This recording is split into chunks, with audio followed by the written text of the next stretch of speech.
रयतेचे रक्षण करते छत्रपती शिवाजी महाराज यांच्याबद्दल कवी भूषण म्हणतो, पैज प्रति पाल भूमि भार को हमार चहो चक्क को अमाल भयो दंडक जिहान को सहन को साल भयो ज्वारी को जवाल भयो हर को कृपाल भयो हर के विधान को वीर न ख्याल शिव राज भुव पाल तो यो हाथ को विशाल भयो भूषण बखान को तैरो करवाल भयो दक्षिण को ढाल भयो हिंद को दिवाल भयो कान तुर कान को।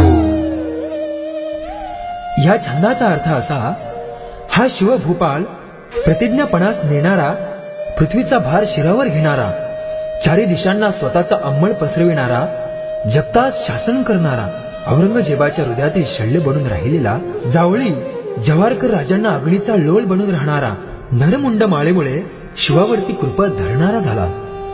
वीररसाचा ख्यालच असणाऱ्या शिवरायांच्या विशाल पराक्रमी शक्ती संपन्न भुजांचे वर्णन कोण करू शकेल? हे शिवराया, तुझी तलवार ही दक्षिणेची ढाल, हिंदूंच्या साठी रक्षण करती भिंत, तर यवनांचा काळ बनून राहिली आहे, असा या छंदाचा अर्थ। धन्यवाद।